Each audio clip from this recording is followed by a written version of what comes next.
how do you go from this and this to this? I venture without fear. Highguard has had a lot of backlash. It's been called the next Concord, is slated to be an absolute dumpster fire on release, and currently the team behind it has spent absolutely zero on marketing. At this point, the game looks destined to fail, but I mean, at least IGN wrote a nice article about it. Now, watching the trailer purely as someone not involved with any of this hate surrounding the game, I don't think it looks that bad. Very corporate and a bit cold, sure, the graphics and art style doesn't help this, but you can ride horses. All jokes aside, I do want to play the game, even if it's just for content's sake. I am slightly biased considering I do really like hero shooters, but I definitely don't think we need any more though. The market has already matured, and we've got the big boys at the top that are essentially going to have players no matter what, unless they decide to absolutely nuke their game or something. Once players start sinking hours into a live service game, they begin to build a sunk cost fallacy. Essentially, playing the game becomes habitual, and it's harder to get into other experiences, especially in the same genre, as you're already good at the game you've played the most, you already have the cosmetics you've earned, and you already know the lore and everything else. It's exactly why people still play Apex, but consistently moan about every single update. Because the hero shooter market has already matured, it's much harder to break through in it, especially if your game isn't special. If it's a bit of a bland corporate cash cow, you don't really have much of a chance, especially as gamers become better informed and have their opinions more easily swayed by trusted sources. So, do I think that Highguard will fail? I think the answer to that question is pretty obvious, but why and how? Look, you can easily say the game just looks like dog water, but where's the why? Is it the art style? Is it the mechanics? Or is it the fact that calling another game Concord 2 is pretty darn funny? Well, let's dump out my thoughts here and now. I think there will be a bump of players on release, especially considering the game is free, you had to pay for Concord.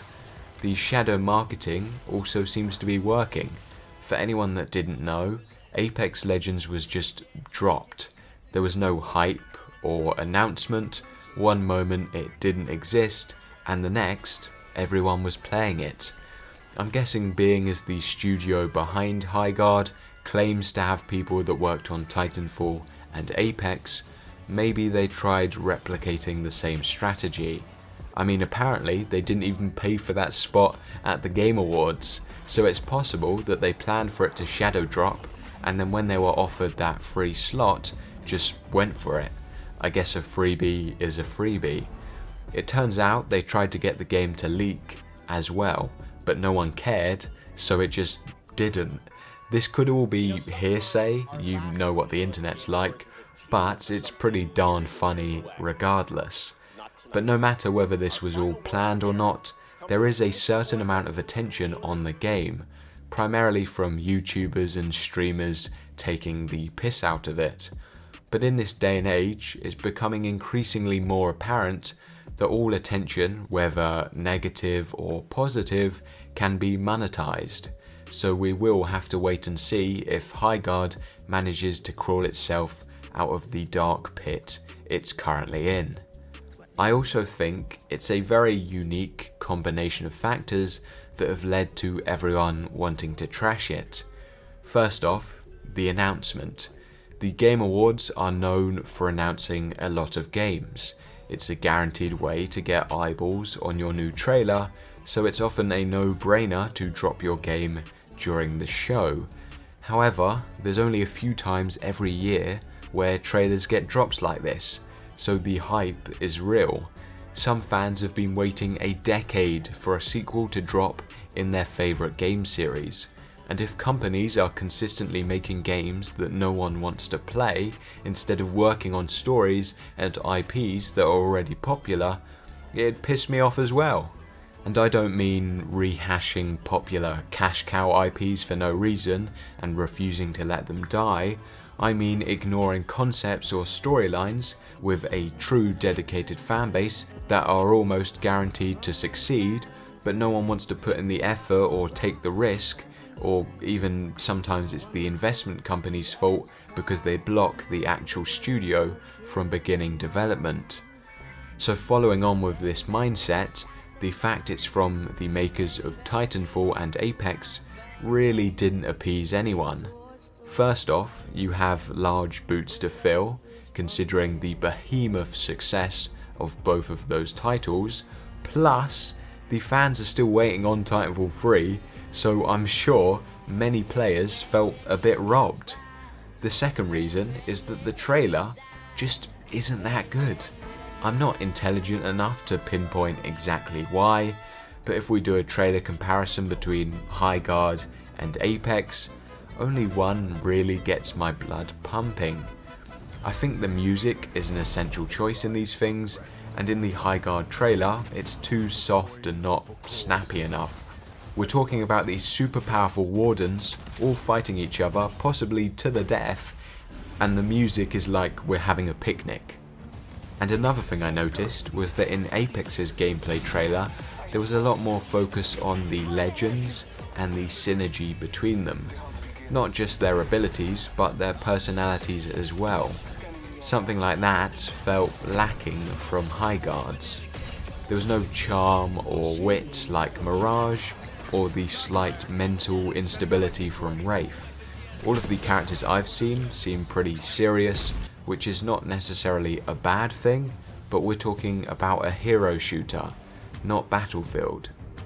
There needs to be an element of humanity or personality that a player can latch onto, because sometimes you main a character not just because of their abilities, but the fact that you like their personalities, voice lines and backstory as well. And continuing with the theme of characters, what we've seen so far just doesn't look that cool. I think it's the fault of the trailer because we weren't able to associate with the characters, but it literally looks, in some cases, like they've ripped off Valorant. I know there's a finite amount of ideas in this world, but she's clearly a copy of Reyna and Fade, and he is basically a male version of Sky. It also doesn't appear, at least from the outside, that devs even care for the game. There's been no marketing, no firefighting. I don't think we've even heard a peep from them. Behind the scenes, the company could be in a complete shambles and in damage control, but we just wouldn't know. A lot of people are betting that the game will get delayed, but due to the fact it's slated to release very soon, I'd be extremely worried for the future of Highguard if they postponed now. All in all, I might sound pessimistic, but ultimately, I am looking forward to trying out the game. I don't think it's going to blow my socks off, but I would like to see what the feel and gameplay is like, and see if there's any cool features that set Highguard apart from its competition. Thanks for watching, see you next time.